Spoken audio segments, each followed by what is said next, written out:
മനുഷ്യൻ പണം ഉണ്ടാക്കാനായി ആരോഗ്യം ത്യജിക്കുന്നു. തുടർന്ന് ആരോഗ്യം വീണ്ടെടുക്കാൻ പണം ത്യജിക്കുന്നു. ഭാവിയെക്കുറിച്ചുള്ള ആശങ്ക മൂലം ഇന്നത്തെ ജീവിതം ആസ്വദിക്കുന്നില്ല. ഒരിക്കലും മരിക്കില്ല എന്ന് വിചാരിച്ച് ജീവിക്കുന്നു. എന്നിട്ട് ഒരിക്കലും ജീവിക്കാതെ മരിച്ചു പോകുന്നു. ജീവിതത്തിൽ എത്ര തോറ്റാലും അവസാനം നമ്മൾ വിജയിക്കുന്ന ഒരു നിമിഷം വരും. അതിന് നമ്മൾ പരിശ്രമം എന്ന് പറയും. പക്ഷേ നാട്ടുകാർ അതിനെ അവൻ്റെയൊക്കെ ഭാഗ്യം എന്ന് പറഞ്ഞു നടക്കും. ജീവിതത്തിൽ ഒരവസ്ഥയും സ്ഥിരമല്ല. എല്ലാ വഴികളും അടഞ്ഞെന്ന് വിശ്വസിക്കുമ്പോഴും രക്ഷപ്പെടാൻ ഒരു വഴി നമ്മെ തേടി എത്താതിരിക്കില്ല. നമ്മുടെ ദേഷ്യത്തിന് ചിലപ്പോൾ മിനിറ്റുകൾ മാത്രമായിരിക്കും ആയുസ്.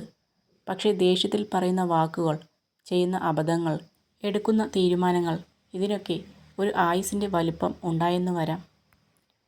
ഒരാളെ വേദനിപ്പിക്കാൻ നമുക്ക് കഴിയും. വേദന മാറ്റിക്കൊടുക്കാൻ നമുക്ക് കഴിയില്ല. അതുകൊണ്ട് കാര്യമറിയാതെ ദേഷ്യപ്പെടരുത്.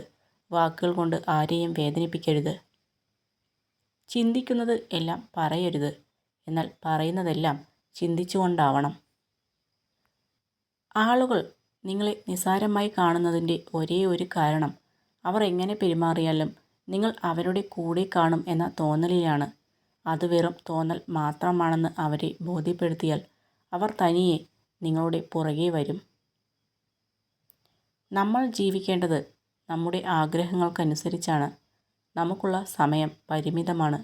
അതിനാൽ മറ്റുള്ളവരെ അനുകരിക്കാതെ ജീവിക്കാൻ ശ്രമിക്കുക. ജീവിതത്തിലെ ഓരോ ചുവടുകളും കരുതലോടെ വേണം നീങ്ങാൻ.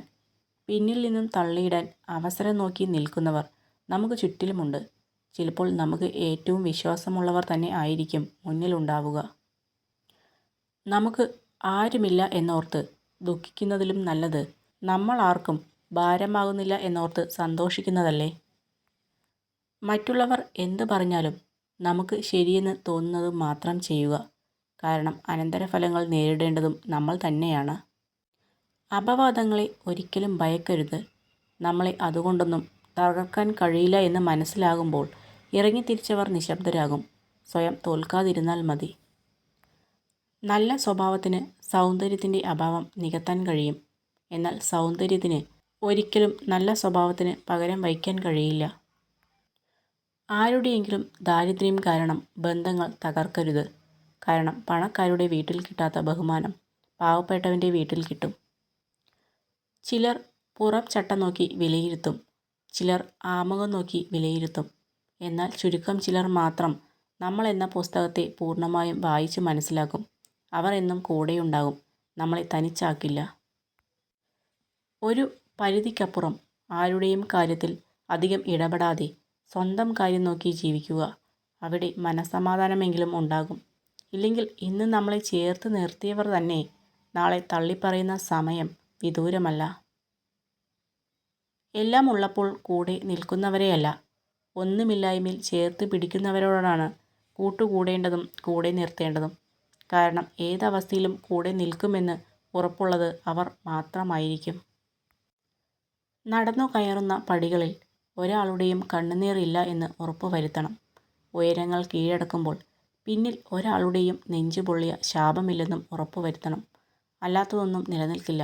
കണക്ക് പറഞ്ഞേ തീരൂ, കാലത്തിൻ്റെ മുന്നിലെങ്കിലും. സന്തോഷങ്ങൾ പങ്കുവയ്ക്കാൻ, സങ്കടങ്ങളിൽ ആശ്വസിപ്പിക്കാൻ, മടുപ്പില്ലാതെ കേൾക്കാൻ, ജീവിതത്തിൻ്റെ മുന്നോട്ടുള്ള വഴികളിൽ തളരുമ്പോൾ ചേർത്തുപിടിക്കാൻ കൂട്ടായി ഒരാളില്ലെങ്കിൽ സ്നേഹത്തിൻ്റെ കാര്യത്തിൽ നാം തീർത്തും അനാഥരാണ്.